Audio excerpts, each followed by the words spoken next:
상급자가 초보자에 비해서 광배근을 제가 어깨를 좀 키우고 싶었는데 근데 요 데이터를 보고 턱걸이를 좀 해야 되겠구나. 안녕하세요. 세계 턱걸이 기네스 홀더 바벨아토 리세입니다. 자, 오늘은 이 턱걸이 시에 어떤 근육이 어떤 파트가 힘을 더 쓰고 덜 쓰는지 그러한 부분들을 알아보는 실험을 측정하러 왔습니다. 오늘 주제 굉장히 재밌을 것 같고요. 그리고 사실 리쌤의 연구 논문 주제이기도 해서 리쌤에게도 굉장히 중요한 날인데요. 여러분들과 함께 정보도 공유하고 팁도 드릴 수 있는 그 시간이 되었으면 좋겠습니다. 가시죠.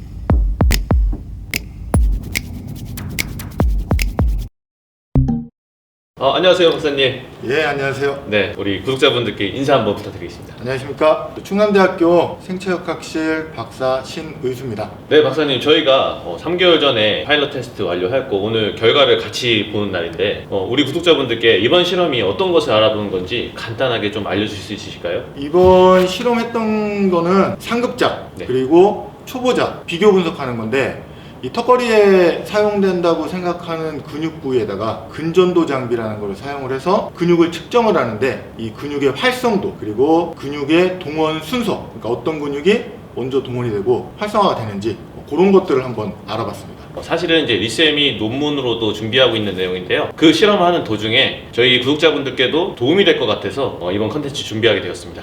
박사님, 이번 실험 통해서 턱걸이 할 때 어떤 근육이 어떻게 쓰이는지 알아볼 수 있을까요? 예, 이번에 측정에 사용된 부위들이 이 광배근, 그리고 이두근, 삼두근, 대흉근, 삼각근, 그리고 복직근, 요런 근육들을 위주로 알아봤는데 네. 요거는 한번 보시면서 하면 좋을 것 같습니다. 와, 그러면 우리 초보자분들이 정말 많이 물어보셨던 것들을 좀 해결할 수 있을 것 같은데요. 턱걸이 할 때 등에 자극이 안 오고 팔만 아프다, 그런 분들이 정말 많으셨거든요. 어떻게 근육 활성도와 근육의 사용 부분에서 어떠한 차이가 좀 있었나요?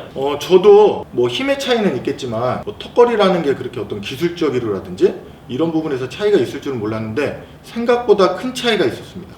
큰 차이가 있었어요, 턱걸이를 하는데. 예. 와, 이거 오늘 내용은 꼭 보셔야 될 것 같아요. 자, 그러면 진짜 많은 분들이 궁금해하시는 턱걸이 할 때는 이 등이라고 하잖아요.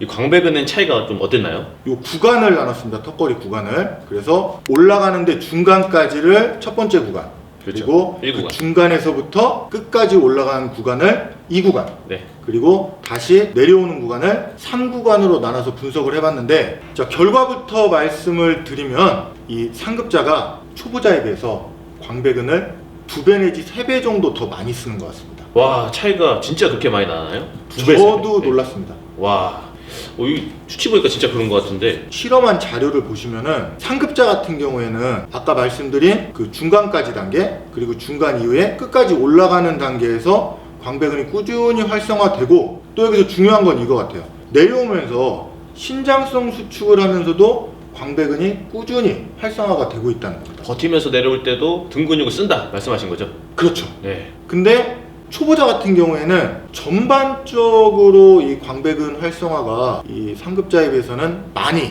약한 것이 이 그래프에 나타나고 있습니다. 높낮이가 거의 없어요, 그러면. 네. 예, 맞습니다. 초보자들은 실제로 등을 못 쓰겠다, 등에 힘이 안 들어간다 말씀을 많이 하시는데 정말로 그래프에 그게 딱 나오는 것 같습니다. 그럼 좀 다른 부위도 설명 부탁드려도 될까요? 우리 이두근. 이두근. 네.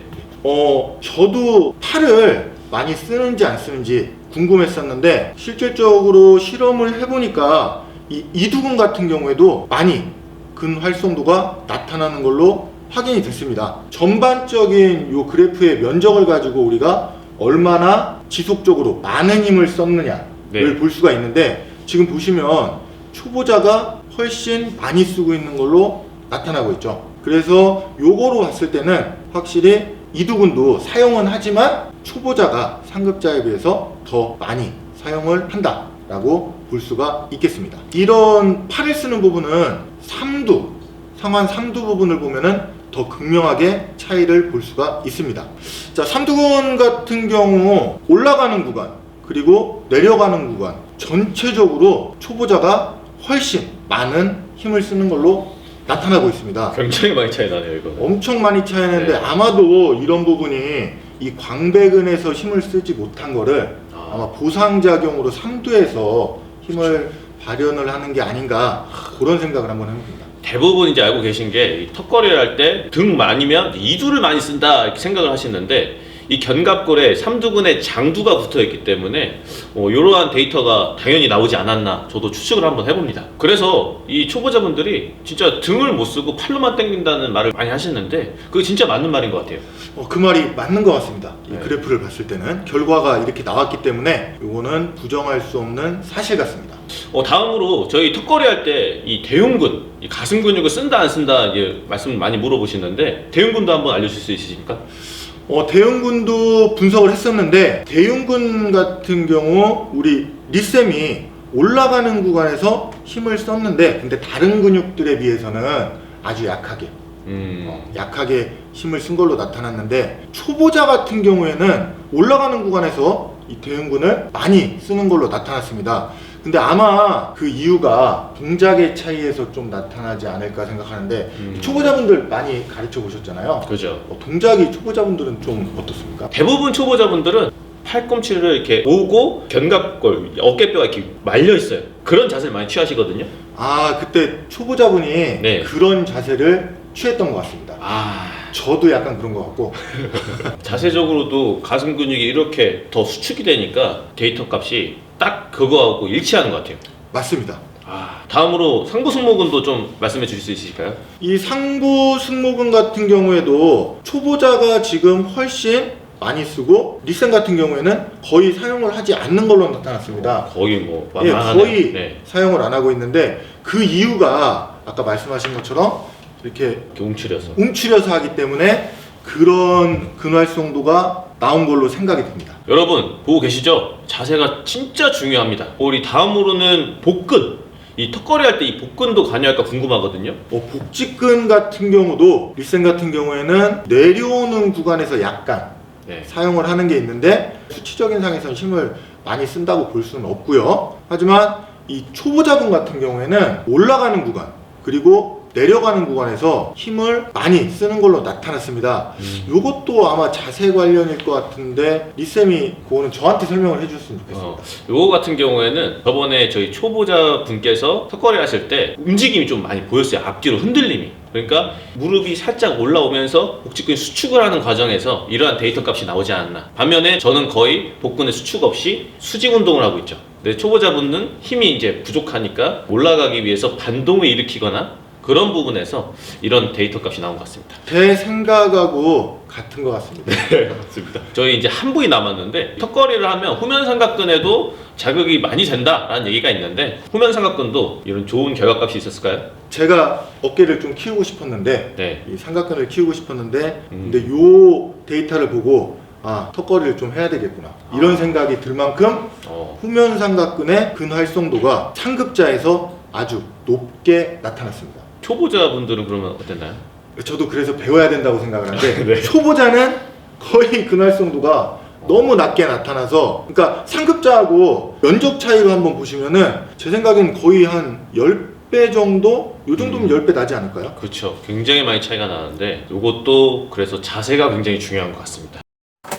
사실 이번 논문 주제로는 턱걸이를 할 때 근육이 순차성이 어떻게 이루어지는가 초보자하고 상급자하고 비교하는 부분인데 이 부분에 대해서도 조금 짧게 좀 설명 좀 부탁드려도 될까요? 예, 요 부분도 차이가 있었습니다. 전체적으로 봤을 때 아까도 이제 근육을 쓰는 거에 대한 힘의 효율에 대해서 말씀을 드렸었는데 리쌤 같은 경우에는 동작을 할 때마다 필요한 부위의 근육을 순차적으로 사용하는 걸로 나온 반면에 초보자 같은 경우에는 처음부터 모든 근육을 거의 동시에 한 번에 힘을 쓰는 경향이 있는 걸로 나타났습니다. 우리 초보자분들은 또는 이제 비숙련자분들은 한 번에 힘을 몰아서 쓴다는 얘기 같은데 맞나요?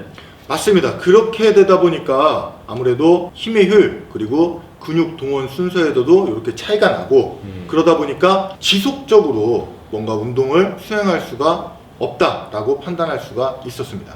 그러면 이제 훈련을 할 때도 순차성을 고려해서 이 초보자들은 약간 단계를 낮춰서 어시스트 풀업이나 아니 풀업 밴드를 이용해서 이 순차성이 나오게끔 훈련을 하는 것도 도움이 되겠네요. 그 방법이 가장 그래도 효과적인 방법이지 않을까 하고 생각을 해봅니다. 저는 어시스트 풀업을 항상 강조를 해왔거든요. 살짝 그 순차성이 이루어질 만큼 발로 어시스트를 해라 라는 뜻으로요. 정말로 조언을 잘 드린 것 같습니다. 좋은 방법을 사용하고 계신 것 같습니다. 저도 나중에 알겠습니다. 자, 이렇게 해서 오늘 굉장히 흥미로운 데이터 값을 가지고 우리 구독자분들과 함께 해봤는데요. 리쌤 논문이 어느 정도 더 완성이 된다면 다시 한번 소식을 들려드릴 거고요. 저희 신인수 박사님과 함께 했는데 박사님 저희가 정말 궁금한 게 정말 많습니다. 이 턱걸이뿐만 아니라 뭐 딥스나 뭐 팔굽혀펴기 시의 근전도 또는 이런 바벨컬이라든지 뭐 스쿼트라든지 정말로 궁금한 게 많은데 언제 한 번 더 들려도 괜찮을까요? 예, 저도 이번에 턱걸이 같은 경우에 흥미로운 주제였고 생각지도 못한 기회에 이런 거를 실험을 하게 돼서 즐거웠던 시간이었던 것 같습니다. 자, 오케이, 오늘 여기까지. 오늘도 운동신경 가지고 파이팅! 화이팅! 감사합니다.